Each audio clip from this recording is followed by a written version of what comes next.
Friends, good morning, જય સોમનારાયણ. સ્વાગત છે તમારે નવા બ્લોગમાં. તો આજે તો આપણે 4 દી પછી રસોડાની બ્લોગિંગની શરૂઆત થાય છે, બરોબર? કેમ કે અમે લોકો ગયા હતા ગામડે, તો તમને એમ થતું હશે કે આ 4 દીથી ટિફિન વાળાનો બ્લોગ કેમ નથી આવતો, થતું હશે ને. પણ અમે લોકો 4 દીની રજા મૂકી અને નમૂને પણ રજા હતી, એટલે અમે લોકો ગયા હતા મમ્માની વેકેશન કરવા માટે, બરોબર?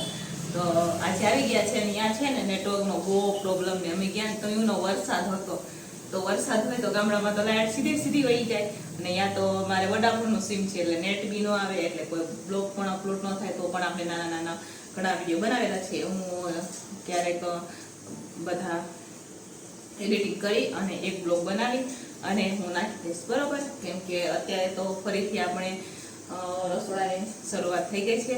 આપણે તો ગમે ત્યાં જાય પાછા આવીએ એટલે કામ તો કરવું જ પડે. તો આજે સવારમાં જ અમે લોકો આવી ગયા હતા, બરોબર? અને હવે આવીને ધોઈ અને બધું સાફ સફાઈ કરી અને ટિફિનની શરૂઆત આપણે થઈ ગઈ છે. તો કે જૂના અમે ગયા હતા 26, 27, 28 ને 29, 4 દિવસની આપણી રજા હતી રસોડામાં, બરોબર? રજા નહોતી, અમે લોકોએ રજા મૂકી હતી એટલે. તો આજે તો 30 તારીખથી શરૂઆત થઈ ગઈ છે. તો અહીંયા દાળ બફાઈ ગઈ છે, ઓલી બાજુ ભાત પણ બફાઈ ગયા છે. તો ફટાફટ થઈ જાય એવું કંઈક બનાવે. તો મેં વિચાર્યું કે મગ બનાવી દો, તો મગ તો ફટાફટ બફાઈ જશે. તો હવે મગને રાખી દઈશું આપણે ઉપર, બરાબર? હવે તમારા જેના કોઈના વિડીયો ન જોવાના હોય હવે રેગ્યુલર જોઈશ, અને આપણે પણ રેગ્યુલર બ્લોગ બનાવશું, બરાબર? એટલે આવું બધું છે, ચાલ્યા રાખી, બરાબર? ક્યારેક ક્યારેક થઈ અવાય જઈ આવે. પણ અમે જ્ઞાન તો એવડો વરસાદ બી હતો, વાવાઝોડું બી હતું ને લાઈટ તો હતી જ નહીં. આવું બધું ચાલે ને. એમ અહીંયા અમારે નેટ નથી આવતું. ગમે તે જાવ ને, કાં એરટેલનું સિમ જોઈએ, કાં પછી વડાફોનનું સિમ.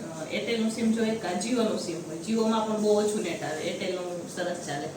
તો હવે જોઈએ નેક્સ્ટ ટાઈમ જાશું ત્યારે કેવી રીતના સેટિંગ આવે, બરોબર? મને એવી ઈચ્છા હતી કે તમને હું મારું ગામ બતાવું બધું, પણ લાઇટ જ નહોતી. બ્લોગ બી કેવી રીતના ઉતારું, કેમ કે ફોન આપણી પાસે એક છે.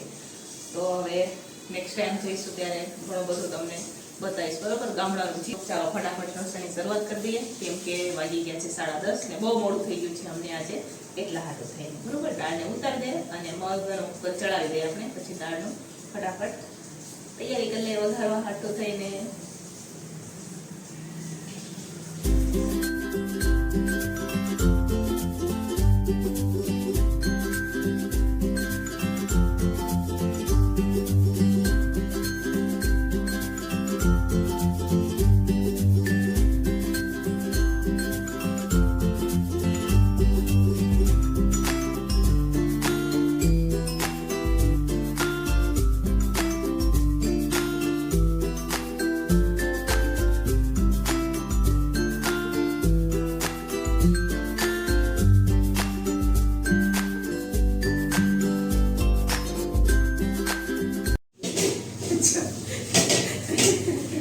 તો ચાલો ફાઇનલી મગ અને દાળ બફાઈ ગઈ છે. તો હવે ફટાફટ આપણે એનો વઘાર કરી લઈશું.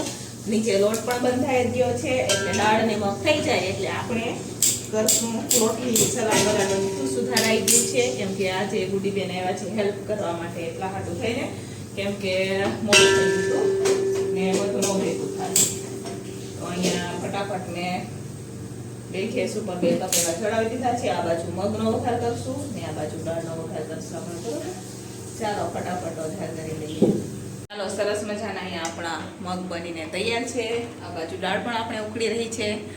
અહીંયા નીચે લોટના ગોયણા થઈ રહ્યા છે અને મસી સુધારી રહી છે. કોથમીર ને એ કપડાં પણ ધોવે છે, મશીનમાં કપડાં એમને નાખી દીધા છે, કેમ કે અમે લોકો 2 રસોઈ કરીએ ને એટલી વારમાં મસી કપડાં ધોઈ નાખશે.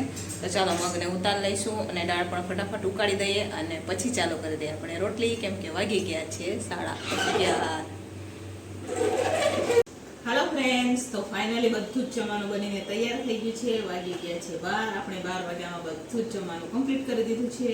તો ચાલો ફરીથી ટિફિનની શરૂઆત થઈ ગઈ છે. તો 4 દિવસથી ગામડે ગયા હતા એટલા હાટું થઈ અને આપણે ટિફિનનો કોઈ વિડીયો નહોતા બનાવતા, યાની કે રસોડાનો કોઈ વિડીયો બનાવી નથી શક્યા.